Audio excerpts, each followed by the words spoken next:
بسم اللہ الرحمن الرحیم۔ السلام علیکم ورحمۃ اللہ وبرکاتہ۔ الحمد للہ الذی اسری بعبدہ فوق السماوات والعلا وشرفہ بغایت قربی فکان قاب قوسین او ادنی واصطفاہ لرؤیتہ فکلامہ فاوحی الی عبدہ ما اوحی۔ اما بعد فاعوذ باللہ من الشیطان الرجیم۔ بسم اللہ الرحمن الرحیم۔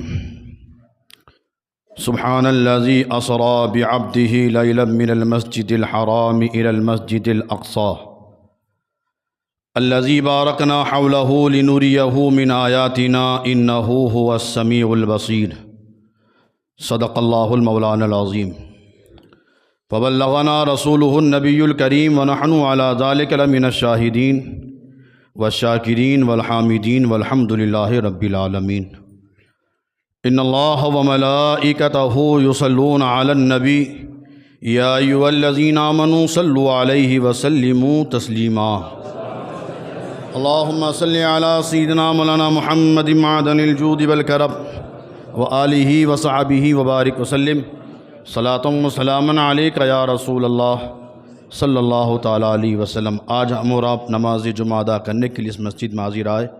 رب قدیر ہماری حاضری کو قبول فرمائے، جمعہ کی برکتوں سے مالا مال فرمائے، آج کی ہماری عبادتوں کو اللہ تعالیٰ شرف قبولیت عطا فرمائے۔ جمعہ کے صدقے میں پروردگار عالم ہم تمام مسلمان کی جان مال عزت آبرو دکان مکان کی حفاظت فرمائے۔ شریعت مطہرہ پر صحیح معنوں میں چلنے کے اللہ ہم سب کو توفیق عطا فرمائے۔ مرتے دم تک اللہ تعالیٰ اپنے حبیب کے صدقے میں ہم تمام مسلمان کو مسلک کے اعلیٰ حضرت پر استقامت عطا فرمائے، اور ہمیں 5 وقتہ سنی امام کے پیچھے نماز پڑھنے کے اللہ توفیق عطا فرمائے۔ رجب المرجب کا یہ عظیم مہینہ، جس کی آنے والی 27 رات، جسے ہم اور آپ شب معراج کے نام سے جانتے اور پہچانتے ہیں۔ اعلان نبوت کے 12ویں سال جب آقا کریم صلی اللہ تعالیٰ علیہ وسلم کی عمر مبارکہ 51 سال کی ہوئی، تب اللہ تبارک و تعالیٰ نے اپنے حبیب پر خاص فضل فرمایا، اور رب نے اپنے حبیب کو معراج پر بلایا۔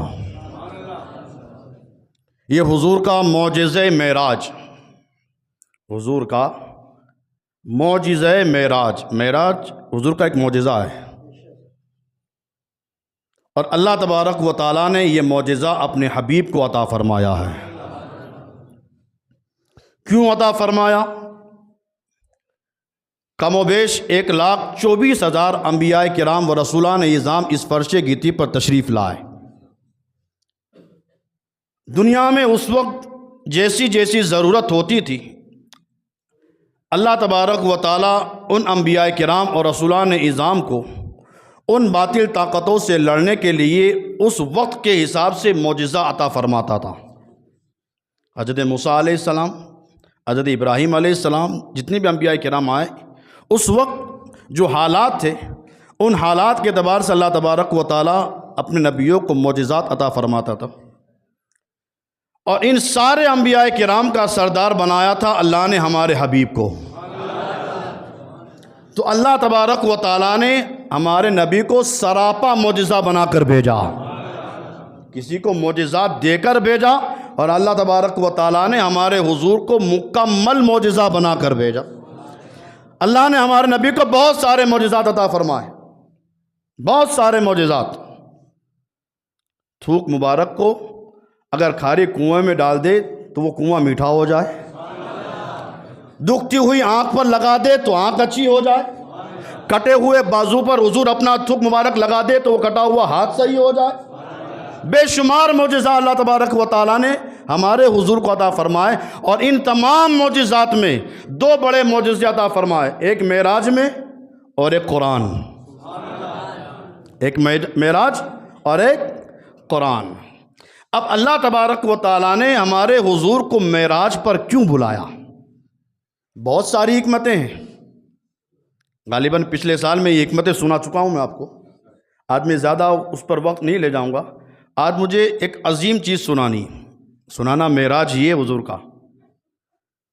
لیکن حضور صلی اللہ تعالیٰ علیہ وسلم، آپ کو یاد ہوگا مسجد حرام سے جب حضور مسجد اقصی آئے، نبیوں کی حضور نے امامت فرمائی، امامت کے بعد انبیاء کرام نے خطبے دیے، بیان کیا، اور ان تمام انبیاء کرام کے بعد ہمارے حضور نے خطبہ دیا، وہی انشاءاللہ آج خطبہ سناؤں گا۔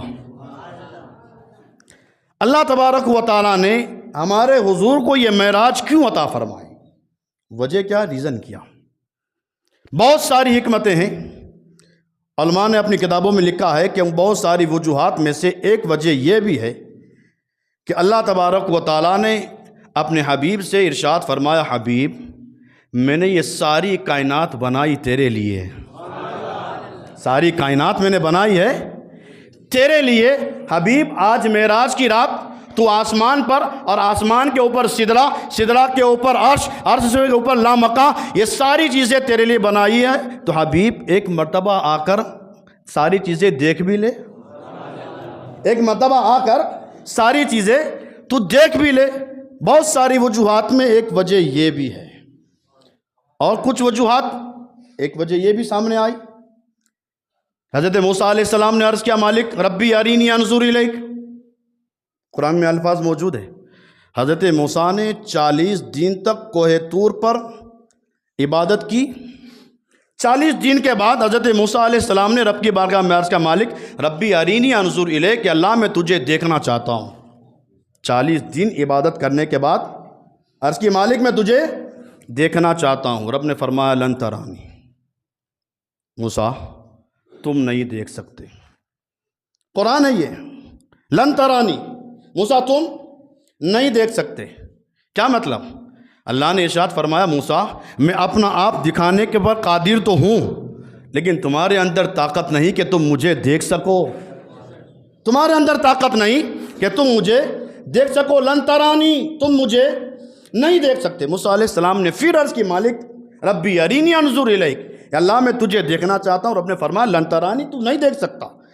بہت جب اصرار ہوا، حضرت موسیٰ نے بہت جب اصرار کیا، تو رب نے اپنی صفت کی تجلی، اپنی ذات نہیں، صفت کی تجلی کو کوہ طور پر نازل کیا۔ رب نے ارشاد فرمایا، موسیٰ مجھے تو نہیں دیکھ سکتے، میں اپنی صفت کی تجلی بھیج رہا ہوں، اسی کو دیکھ لو۔ کتابوں میں بتایا جاتا ہے کہ جیسے وہ صفت کی تجلی کوہ طور پر آئی، فخر موسیٰ صعیقا، موسیٰ علیہ السلام نے جیسے ہی صفت کی تجلی کو دیکھا، بے ہوش ہو کر گر گئے، بے ہوش ہو کر گر گئے۔ موسیٰ علیہ السلام دیکھ نہ سکے، صفت کی تجلی دیکھ نہ سکے۔ یہاں حضرت موسیٰ ہیں جو بار بار عرض کر رہے ہیں، مالک میں تجھے دیکھنا چاہتا ہوں، اور رب فرما رہا ہے تم مجھے نہیں دیکھ سکتے۔ اور یہی ہمارے آقا ہے، اعلان نبوت کا 12واں سال ہے، 51 سال کی عمر ہے۔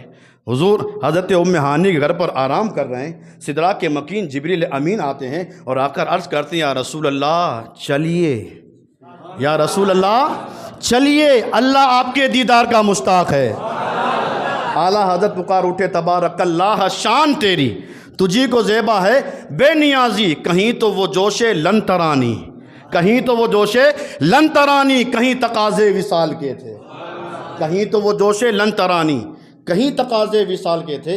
اللہ نے حضرت موسیٰ سے کہہ دیا، تم نہیں دیکھ سکتے، تم نہیں دیکھ سکتے، میں احد ہوں، صمد ہوں، اکیلا ہوں، تنہا ہوں، مجھے کوئی نہیں دیکھ سکتا، اکیلا ہوں، اور میں نے پوری کائنات میں ایک ذات بنائی ہے، وہ بھی اکیلی ہے جو مجھے دیکھ سکتی ہے، اور کسی کی طاقت نہیں۔ اللہ نے اپنے حبیب کو معراج پر بلایا۔ اعلان نبوت کا 12واں سال، بہت ساری وجوہات ہیں، اگر آپ سننا چاہیں تو یوٹیوب پر پچھلے سال میرا بیان موجود، آپ سن سکتے ہیں۔ آقا کریم صلی اللہ تعالیٰ علیہ وسلم حضرت ام ہانی کے گھر پر آرام کر رہے ہیں، سدرہ کے مکین جبریل امین کئی لاکھ فرشتوں کی جرموٹ میں آئے۔ آقا کریم صلی اللہ تعالیٰ علیہ وسلم آج بستر پر آرام کر رہے ہیں۔ جو نبی ساری رات عبادت کر رہے تھے، آج وہ نبی بستر پر آرام کر رہے ہیں۔ کیا پتہ چلا؟ لے جانے والا خدا وہ بھی بے خبر نہیں، جانے والے مصطفیٰ بھی بے خبر نہیں۔ قرآن کے یہ الفاظ سبحان الذی اسریٰ بعبدہ، پاک ہے وہ ذات۔ حضور کا سفر معراج شروع کہاں سے ہو رہا ہے؟ پاک ہے وہ ذات جو رات کے مختصر سے حصے میں اپنے بندے کو لے گیا۔ پاک ہے وہ ذات جو رات کے مختصر سے حصے میں اپنے بندے خاص کو سیر کرائی لے گیا۔ لوگ آج اعتراض کرتے ہیں کہ اتنے مختصر سے وقت میں حضور نے معراج کیسے کر لی؟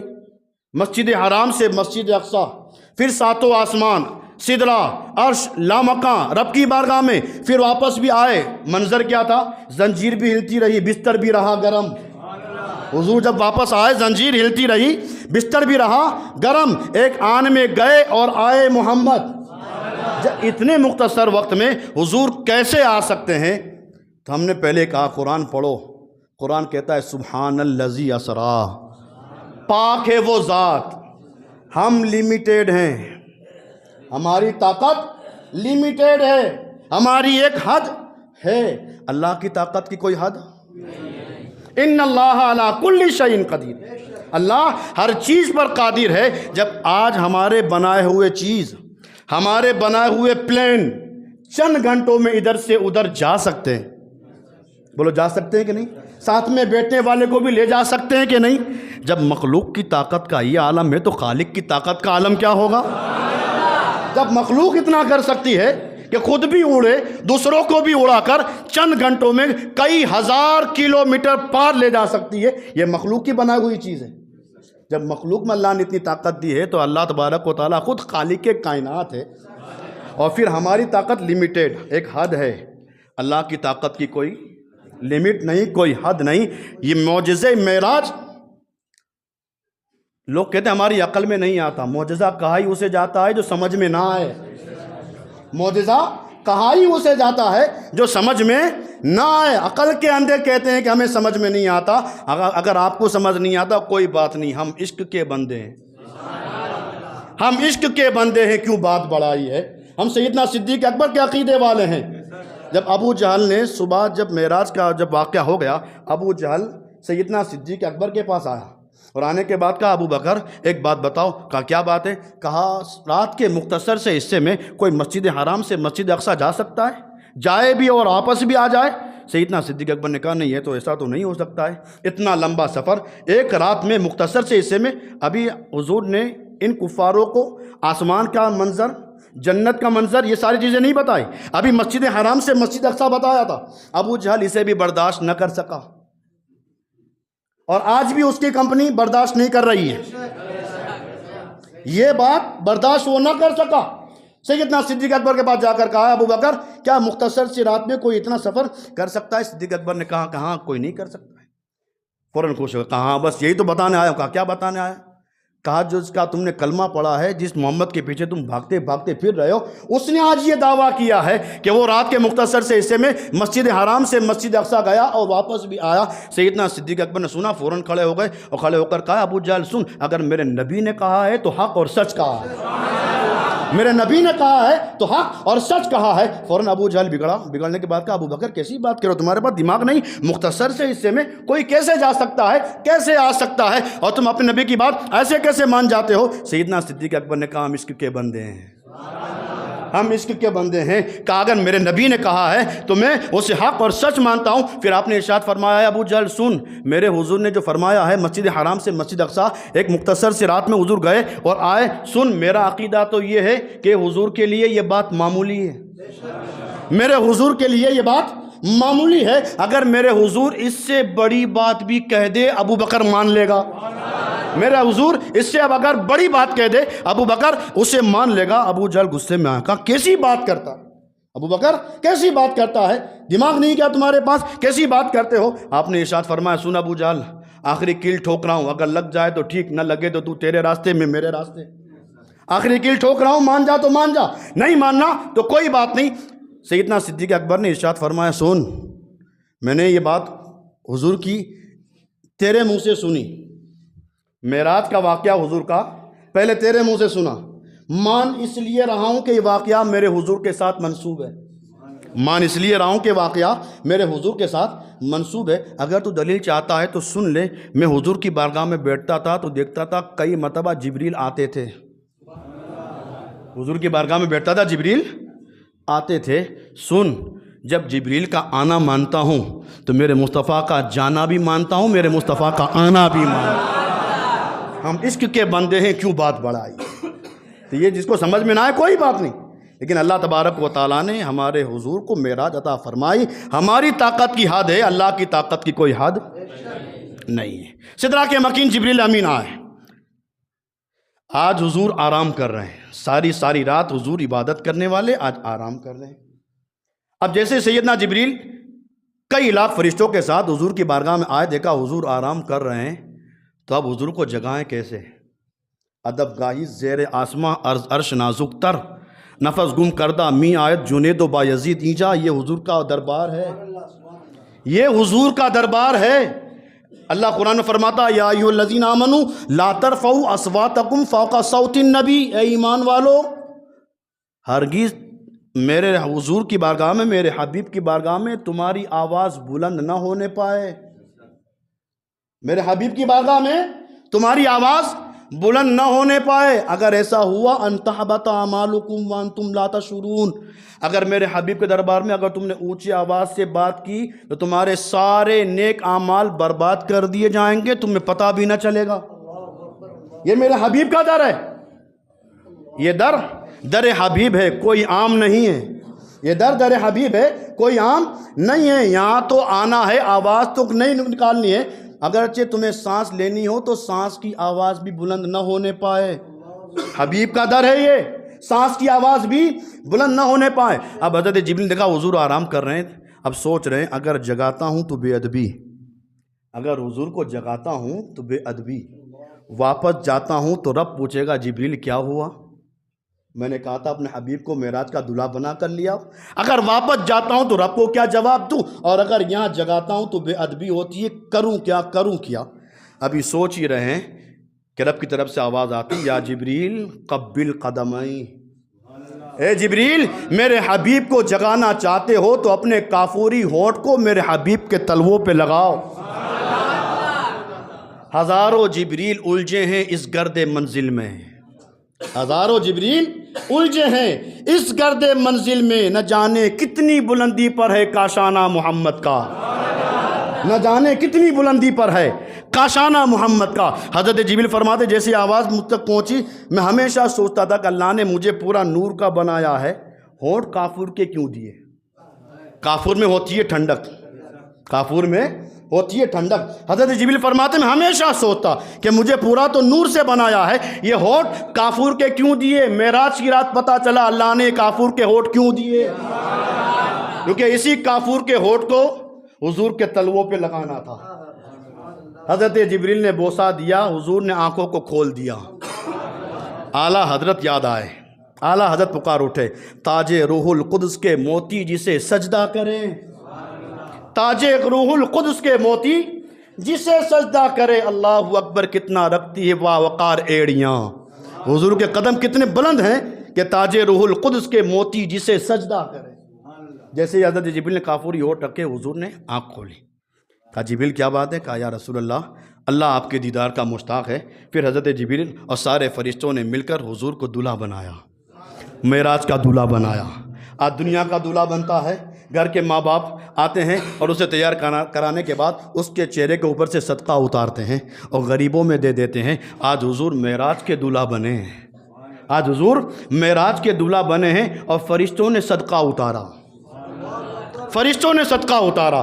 گھر کے ماں باپ بچے کے اوپر سے صدقہ اتارے، غریبوں میں دے دیا جاتا ہے۔ آج کونین کے والی سرکار خود دولہا بنے ہیں، فرشتوں نے صدقہ اتارا ہے۔ جب فرشتوں نے صدقہ اتارا تو یہ صدقہ لے کون گیا؟ صدقہ جو حضور کے اوپر سے اتارا لے کون گیا؟ اللہ اکبر۔ اعلیٰ حضرت سے پوچھو تو اعلیٰ حضرت بتائیں گے کہ جب فرشتوں نے حضور کو تیار کرانے کے بعد رخ انور سے جو صدقہ اتارا تو یہ صدقہ ایک وہ لے گیا جو دن کو روشن کرتا ہے، ایک وہ لے گیا جو رات کو روشن کرتی ہے۔ جب فرشتوں نے صدقہ اتارا تو منظر کیا تھا؟ اعلیٰ حضرت پکار اٹھے، اتار کر ان کے رخ کا صدقہ، اتار کر ان کے رخ کا صدقہ، یہ نور کا بٹ رہا تھا باڑا کہ چاند سورج مچل مچل کر جبی کی خیرات مانگتے تھے، کہ چاند سورج مچل مچل کر جبی کی خیرات مانگتے تھے۔ اب حضور کے لیے سواری لائی گئی، براق لایا گیا۔ حضور کے لیے جو سواری لائی گئی، براق لایا گیا، کتابوں میں ملتا ہے کہ وہ براق جنتی براق ایسا تھا کہ جہاں اس کی نگاہ پڑتی تھی وہاں اس کا اگلا قدم پہنچتا تھا، جہاں اس کی نگاہ وہاں اس کا قدم۔ حضور کی سواری کی طاقت کا یہ عالم ہے، حضور کی سواری کی طاقت کا یہ عالم ہے کہ جہاں نگاہ پڑے وہاں اس کا قدم۔ جب سواری کا یہ عالم ہے تو جس براق پر حضور سوار ہیں ان کی طاقت کا عالم، ان کی نگاہ کا عالم، اور کوئی غیب کیا تم سے نہا ہو بلا، جب نہ خدا ہی چھپا تم پہ کروڑ۔ براق لایا گیا، حضور براق پر سوار۔ سفر کرتے کرتے مسجد حرام سے مسجد اقصیٰ پہنچے، کیا دیکھا؟ حضور فرماتے جیسے ہی میں مسجد اقصیٰ پہنچا وہاں فرشتوں نے میرا استقبال کیا، فرشتوں نے ویلکم کیا۔ کس طرح؟ السلام علیکہ یا اول، السلام علیکہ یا آخر، السلام علیکہ یا ظاہر، السلام علیکہ یا باطن۔ جب فرشتوں نے اس طرح سے ویلکم اور استقبال کیا تو حضور نے سیدنا جبریل سے ارشاد فرمایا، جبریل یہ اول آخر ظاہر اور باطن تو اللہ کے نام ہے، اللہ کی صفت ہے، اس نام سے مجھے کیوں پکارا جاتا ہے؟ حضرت جبریل نے عرض کیا، رسول اللہ، اللہ نے کچھ صفت اپنی طرف سے آپ کو بھی عطا فرمائی ہے، اللہ نے اپنی کچھ صفت اپنی طرف سے اللہ نے آپ کو بھی عطا فرمائی ہے۔ اللہ کے نام ہیں یہ اول آخر ظاہر باطن، لیکن اللہ نے یہ صفت آپ کو بھی عطا فرمائی ہے۔ حضور آپ اول بھی ہیں، آخر بھی ہیں، ظاہر بھی ہیں، باطن بھی ہیں۔ جب حضور نے پوچھا کیسے تو حضرت جبریل نے عرض کیا، رسول اللہ آپ اول اس لیے ہیں کہ رب نے اول ما خلق اللہ نوری، سب سے پہلے اپنے نور سے آپ کے نور کو پیدا فرمایا، سب سے پہلے اللہ نے آپ کو پیدا فرمایا۔ آپ آخر اس طرح ہیں کہ سارے نبیوں کے بعد تشریف لائے، اور ظاہر اس طرح ہے کہ آپ ہی کی وجہ سے اللہ نے کائنات کو بنایا ہے، اور باطن اس طرح ہے کہ ابو بکر بھی آپ کی حقیقت کو پہچان نہ سکے۔ تبھی میرے امام نے کہا وہی ہے اول، وہی ہے آخر، وہی ہے باطن، وہی ہے ظاہر، اسی کے جلوے اسی سے ملنے اسی سے اس کی طرف گئے تھے، اسی کے جلوے اسی سے ملنے اسی سے اس کی طرف گئے تھے۔ اب سارے انبیاء کرام موجود ہیں، آقا تشریف لے آئے، مصلی امامت خالی ہے۔ حضرت جبریل نے حضور کا ہاتھ پکڑا، مصلی امامت پہ کھڑا کر دیا، حضور نے نماز پڑھائی۔ نماز امت کے لیے معراج کی رات میں ملی ہے، اور حضور معراج پر جانے سے پہلے نبیوں کو امامت فرما رہے ہیں، نبیوں کی امامت حضور فرما رہے ہیں۔ کتابوں میں بتایا جاتا ہے کہ حضور نے انبیاء کرام کی امامت فرمائی، 2 رکعت نماز پڑھائی۔ پہلی رکعت میں سورہ فاتحہ کے بعد سورہ کافرون قل یا ایھا الکافرون پڑھا، اور دوسری رکعت میں سورہ فاتحہ کے بعد سورہ اخلاص کو پڑھا۔ یاد رکھیے گا، یہ بڑی باتیں ہیں، کبھی ہم سنتے ہیں، سننے کے بعد بھلا دیتے کہ ہاں کچھ ہوا ہوگا۔ حضور نے امامت فرمائی۔ کیوں امامت فرمائی؟ حضور نے مسجد اقصیٰ میں امامت کیوں فرمائی؟ سارے انبیاء ہاتھ باندھ کر کھڑے ہیں، ہمارے حضور امام الانبیاء، کیوں؟ پوچھو اعلیٰ حضرت سے تو اعلیٰ حضرت کہیں گے نماز اقصیٰ میں تھا یہی سر، آیا ہو معانی اول آخر کہ دست بستہ ہیں پیچھے حاضر، جو سلطنت آگے کر گئے تھے، جو پہلے آ چکے تھے وہ سب کے سب ہاتھ باندھ کر کھڑے ہیں۔ حضور نے نماز پڑھائی۔ بس اب آیا ہوں میں اپنے موضوع پر۔ حضور نے امامت فرمائی۔ نماز پڑھانے کے بعد حضرت ابراہیم علیہ السلام کھڑے ہوئے۔ غور سے سننا، شاید یہ آپ پہلی بار سن رہے ہوں گے، انبیاء کرام نے جو خطبے دیے مسجد اقصیٰ میں، سب سے پہلے حضرت ابراہیم علیہ السلام کھڑے ہوئے، اور کھڑے ہونے کے بعد کہا الحمدللہ الذی اتخذنی خلیلا وآتانی ملکا عظیما وجعلنی امتا قانتا للہ یتم بی وانقذنی من النار جعلہا بردا وسلاما۔ حضرت ابراہیم علیہ السلام نے اللہ کی حمد بیان کی، تمام خوبیاں اللہ کے لیے جس نے مجھے اپنا خلیل بنایا ہے، ملک عظیم عطا فرمایا ہے، میرے لیے ایسی امت بنائی جو میرے تابع بردار اور اللہ کی فرما بردار رہی، اور مجھے اللہ تعالیٰ نے آگ سے بچایا اور مجھ پر اس کو ٹھنڈا اور سلامتی والا بنا دیا۔ حضرت ابراہیم کے بعد حضرت موسیٰ علیہ السلام کھڑے ہوئے۔ فقال موسیٰ علیہ السلام الحمدللہ الذی کلمنی تکلیما وجعل ہلاک آل فرعون ونجات بنی اسرائیل علی یدی وجعل من امتی قوما یہدون بالحق وبہ یعدلون۔ حضرت موسیٰ کھڑے ہوئے، کہا اے انبیاء کی جماعت، تمام خوبیاں اس اللہ کے لیے جس نے مجھے شرف ہم کلامی سے مشرف فرمایا ہے، اور فرعونیوں کو بحر قلزم میں میرے ذریعے غرق کیا، بنی اسرائیل کو نجات دی، اور میری امت میں سے ایک قوم بھی ایسی پیدا فرمائی جو سیدھا راستہ دکھاتی ہے اور حق پر ثابت قدم رہتی ہے۔ ان کے بعد حضرت داؤد علیہ السلام کھڑے ہوئے، اور کھڑے ہونے کے بعد کہا الحمدللہ الذی جعل لی ملکا عظیما وعلمنی الزبور ولات للحدید وسخر لی الجبال یسبحن والطیر واعطانی الحکمت وفصل الخطاب۔ حضرت داؤد نے کہا اللہ کی حمد بیان کی، تمام خوبیاں اس اللہ کے لیے جس نے مجھے عظیم ملک عطا فرمایا اور زبور شریف کا علم بخشا، لوہے کو میرے ہاتھ میں نرم کیا۔ اللہ نے حضرت داؤد کو یہ معجزہ دیا تھا، لوہے کو میرے ہاتھ میں نرم کیا، پہاڑوں اور پرندوں کو میرا موتی بنایا کہ میرے ساتھ صبح و شام اللہ کی تسبیح بیان کرتے ہیں، مجھے نبوت عطا فرمائی اور فصاحت کلام سے معزز کیا، یعنی حق اور باطل میں فیصلہ کرنے والا کلام عطا فرمایا۔ فقال سلیمان علیہ السلام، حضرت سلیمان کھڑے ہوئے، الحمدللہ الذی سخر الریاح وسخر الشیاطین یعملون لی ما شئت من محارب وتماثل وجفان کالجواب وقدر الراسیات وعلمنی منطق الطیر وآتانی من کل شیء فضلا وسخر لی جنود الشیاطین والانس والطیر فضلنی علی کثیر من عبادت المؤمنین وآتانی ملکا عظیما لا ينبغی لأحد من بعدی فجعل ملکی ملکا طیبا لیس علی شیء حساب۔ حضرت سلیمان نے کہا اللہ کی یوں حمد بیان کی کہ تمام خوبیاں اللہ تعالیٰ کے لیے جس نے ہواؤں کو میرے تابع کیا، ساری تعریف اللہ کے لیے جس نے ہواؤں کو میرے تابع کیا اور شیاطین میرے تابع رہے۔ آج بھی شیاطین حضرت سلیمان علیہ السلام کے تابع ہیں۔ کہیں بھی شیاطین جنات کوئی پریشان کرتا ہو، دو نام بتا رہا ہوں، کیسا بھی شرکت جنات ہو، شیاطین ہو، کیسا بھی ہو، یہ دو نام سامنے لے لینا، کیسا بھی شیطان ہوگا بھاگ جائے گا۔ ایک حضرت سلیمان علیہ السلام، دوسرا نام پیران پیر روشن ضمیر سیدنا شیخ عبد القادر جیلانی۔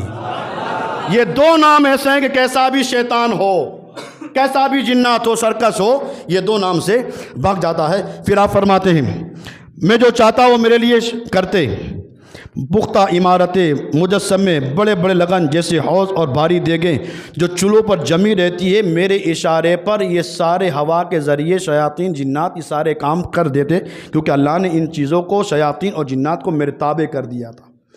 پھر فرماتے ہیں انسانوں اور پرندوں کے لشکر کو بہت سے مومن بندوں پر فضیلت بخشی اور مجھے اس ایسی سلطنت بخشی جو میرے بعد کسی کو عطا نہ ہوئی، اور میری بادشاہت میرے حق میں ایسی مبارک فرمائی کہ مجھ سے اس کا حساب نہ ہوگا۔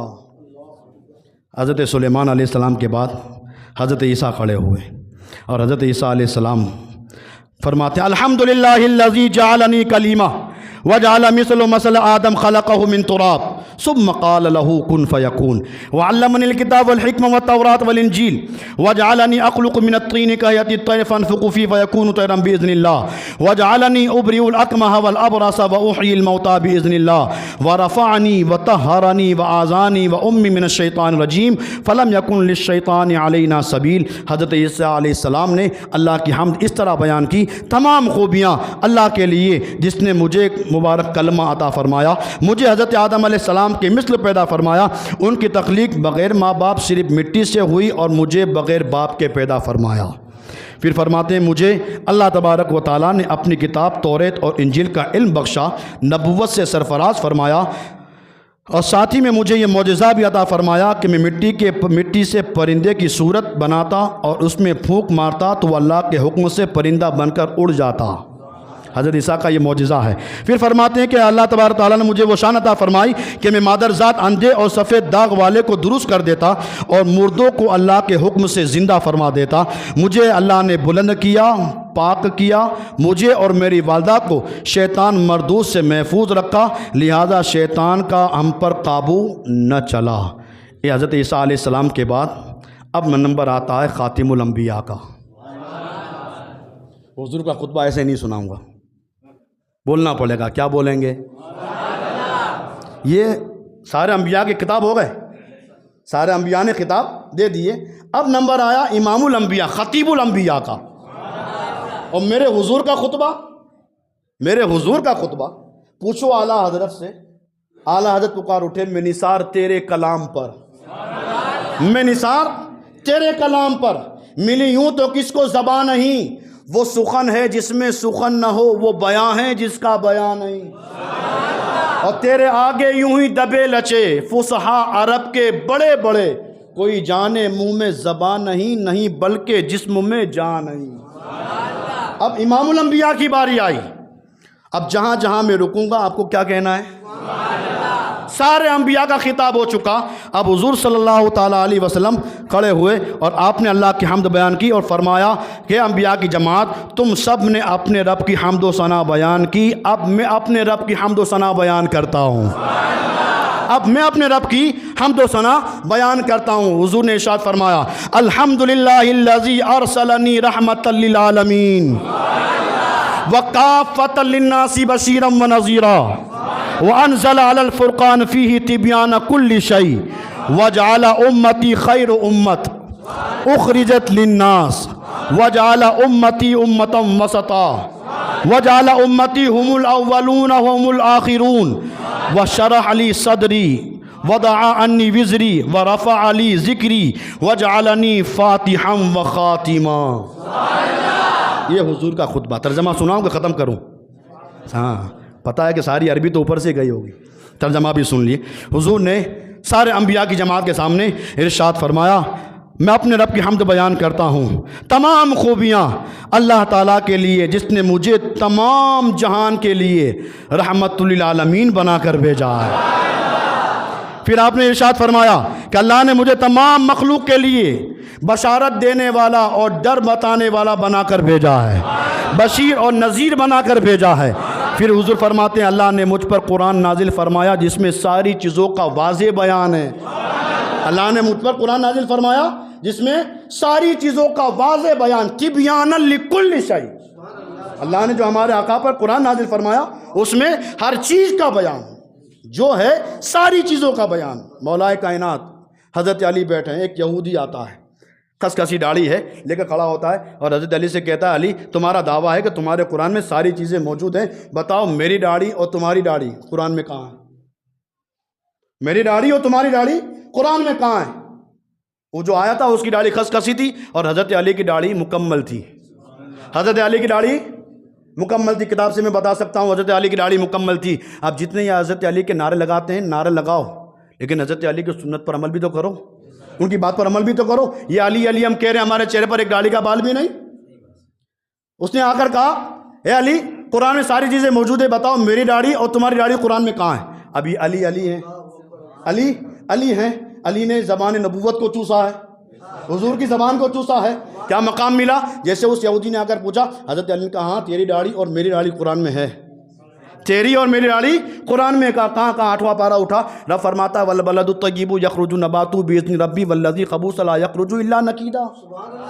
رب قرآن میں ارشاد فرماتا ہے کچھ پاکیزہ زمین ایسی ہوتی ہے جو اللہ کے کلام، اللہ تبارک و تعالیٰ کے فضل سے سرسبز و شاداب رہتی ہے، اور کچھ گندی زمین ایسی ہوتی ہے جو اس کی فصل تباہ و برباد ہو جاتی ہے۔ اب حضرت علی کہتے ہیں پاکیزہ زمین میری داڑھی ہے، پاکیزہ زمین میری داڑھی ہے اور تیری گندی زمین ہے، تیری فصل برباد ہو چکی ہے، قرآن میں ساری چیزیں موجود۔ تو حضور نے مسجد اقصی میں ارشاد فرمایا، اللہ نے مجھ پر جو قرآن نازل فرمایا جس میں ساری چیزوں کا روشن بیان ہے۔ اب سنیے، حضور نے مسجد اقصی میں اس امت کو یاد کیا۔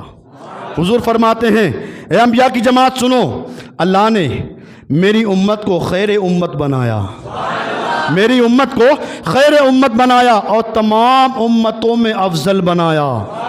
میری امت کو دنیا میں سب سے آخر میں بھیجا، لیکن بروز قیامت پہلے حساب ہو کر جنت میں داخل ہوگی۔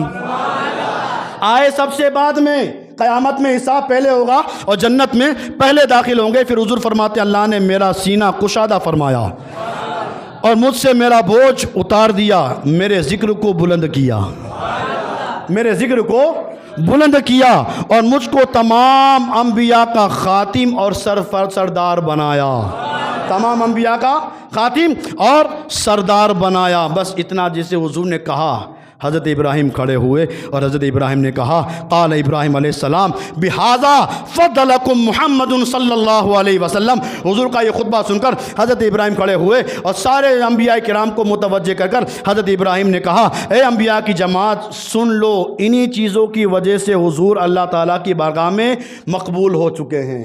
اللہ نے انہیں فضیلت سے نوازا ہے، ان چیزوں کی وجہ سے اللہ نے ان کو ہم سارے لوگوں پر فضیلت عطا فرمائی ہے۔ اور جب اس بات پر بریلی امام کی نگاہ پڑی تو پکار اٹھے سب سے اعلیٰ و اعلیٰ ہمارا نبی، سب سے بالا و بالا ہمارا نبی، خلق سے اولیاء، اولیاء سے رسول اور رسولوں سے اعلیٰ، سارے اونچوں میں اونچا سمجھیے جسے ہے ان اونچوں میں اونچا، سب چمک والے اجلوں میں چمکا کیے اندھے شیشوں میں چمکا۔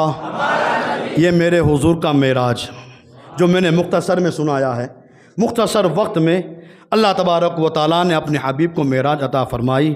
آج بھی کچھ لوگ چند دن چلوں میں جا کر 40 دن چلوں میں رہ کر 40 دن چلا کر کر آتے ہیں اور کہتے ہیں حضور ہماری طرح ہے۔ اب بھی برابری کا دعویٰ کرو گے؟ اب بھی برابری کا دعویٰ؟ کہاں حضور کہاں ہم؟ کوئی میل ملاپ نہیں۔